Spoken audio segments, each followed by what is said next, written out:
Hi, I'm Julia Ham, President and CEO of the Smart Electric Power Alliance, and I am here today with Paula Gold-Williams, President and CEO of CPS Energy, one of the largest municipal utilities in the country.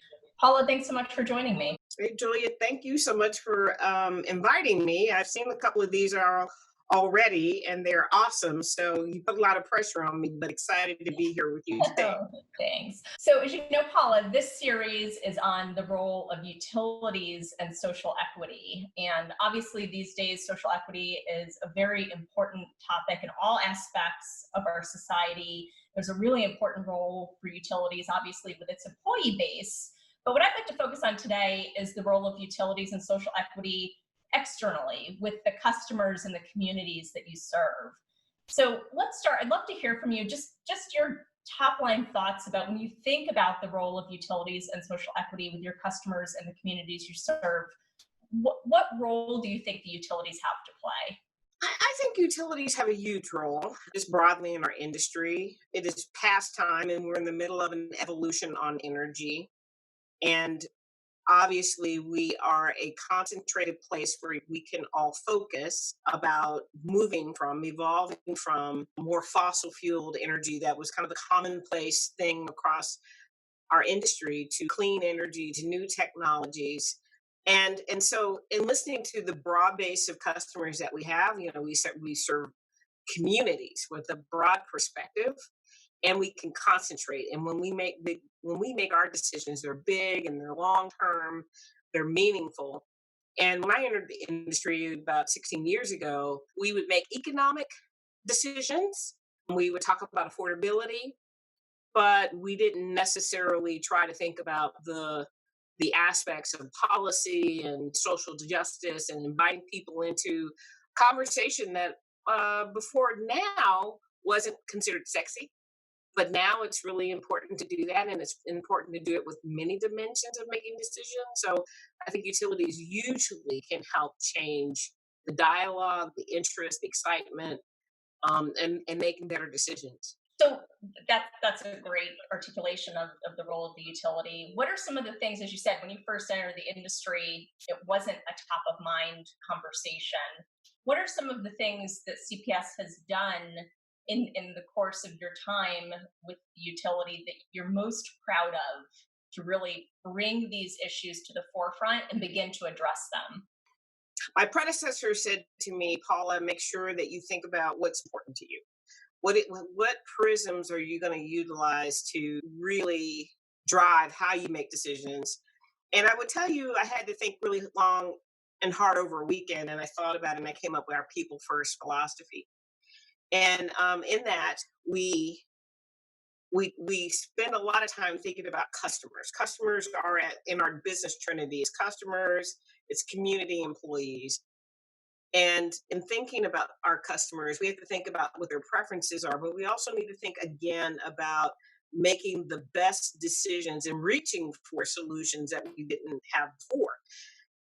I don't in any way condemn the industry for the decisions that we made. I mean, when we made them, a big thing that was a big issue for us is a lack of diversification. We over leveraged our technologies, and if it worked this time, we would do it over and over and over again. But it was more about the tried and true. When you made a decision 50 years, 60 years, in some cases, potentially even 80 years for an asset that you would own. But I think here we're really talking about being so mindful, and that we don't have to rush necessarily what we have to make a decision just to serve.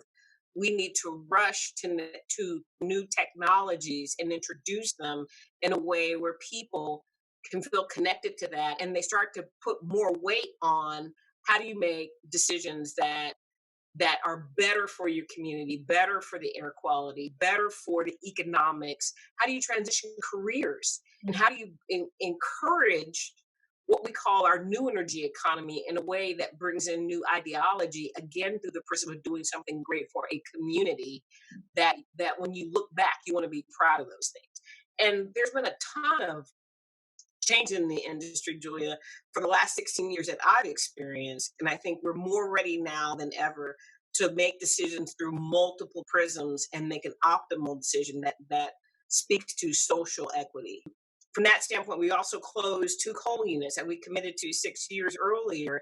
And in that transition, we didn't lose one employee because we had to furlough and get rid of them. We talked more about we use contractors to fill in the gaps, and they all knew what the transition was. But as we moved away from closing those coal and closing them, we were able to do that and move people over to the other existing plants while starting to introduce them to new technology.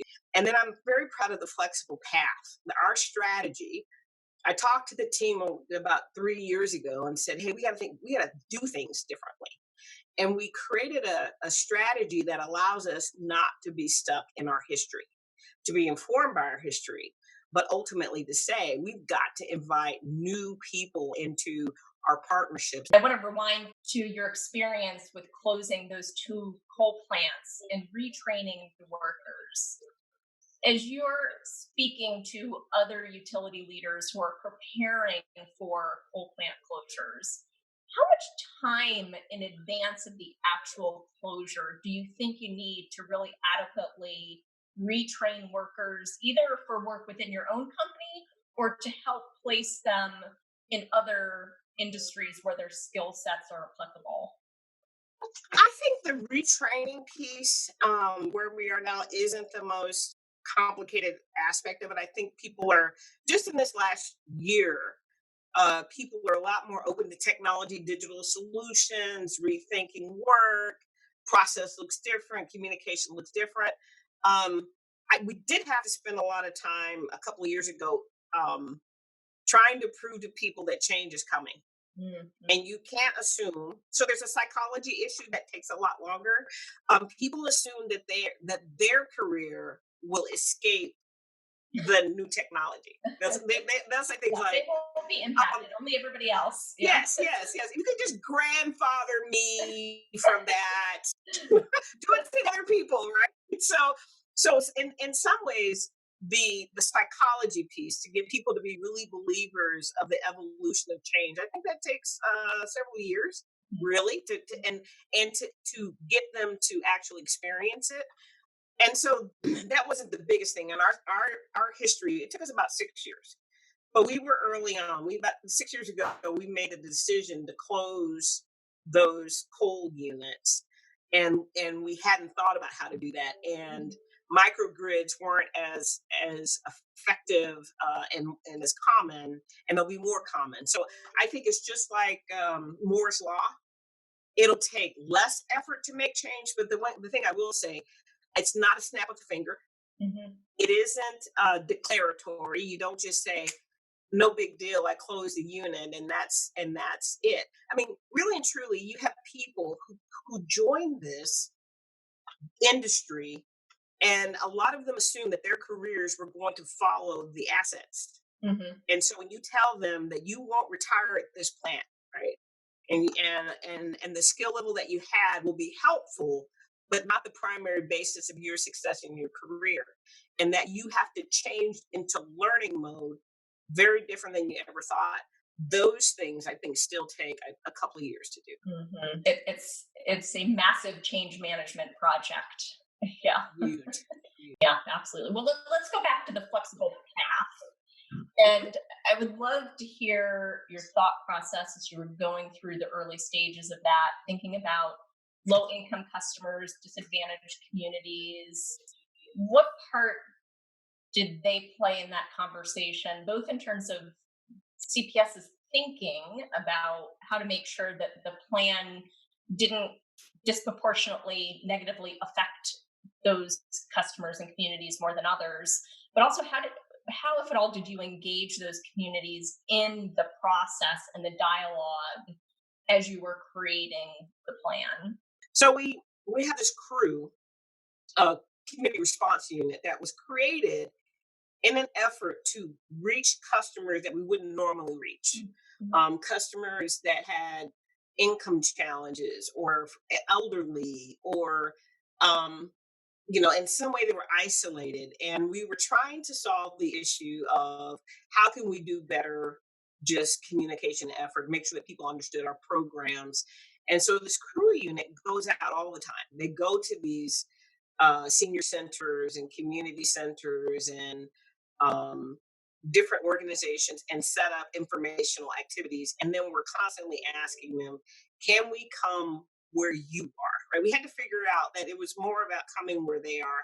And it was about when most people aren't always thinking. Again, we're in the industry, so we think about energy all the time. They don't think about energy all the time.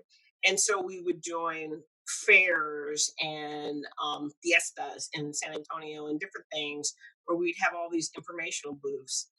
And then ultimately we turned it around from just like giving people things to asking their opinion. So just about every time we can, if we can ask people 10 questions, can we bother you for 10 questions? And what do you think about it? What do you value? But in that, we're able to ask them questions again about the value of clean energy, the value of how much do you want to invest? Is it okay if you're not the recipient of the program, but the community wins? We do all that conversation. And for the most part, people are willing to pay for it to a point. Hmm. But I think the way we think about it is how do we create more value so people are willing to invest more?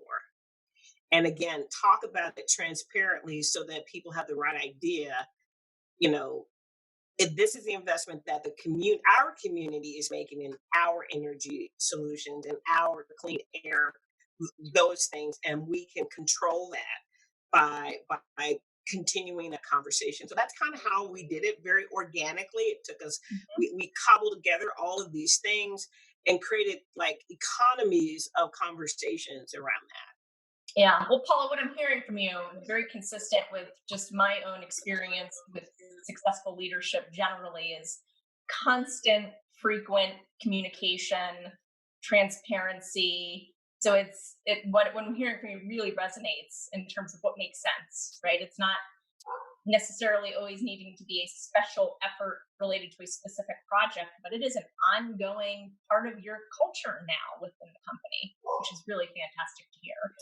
Paula, thank you so much for joining me today, but more importantly, thank you for your leadership, for everything that you and CPS Energy and the whole team there are doing, both to make progress on carbon reduction goals, but also to make sure that it's being done in a way that is providing social equity and really such an important topic for all of the customers and communities that you serve. So thank you again for everything that you do. Well, thanks to SEPA. Look, you all are a great partner to ours. We love what you do, have for years. You keep the dialogue going. You challenge the industry, but you also are a great partner. And I want to thank you and your leadership and your team for keeping the dialogue going. The people who find a way to keep us again socially connected. And from this time and beyond, it's critical for us to do that. So I very much appreciate the opportunity to talk to you and your viewers today. Thank you, Paula. Thanks for watching this episode of SEPA TV. To see other episodes in this and other series, please visit the SEPA website at sepapower.org or visit our YouTube channel.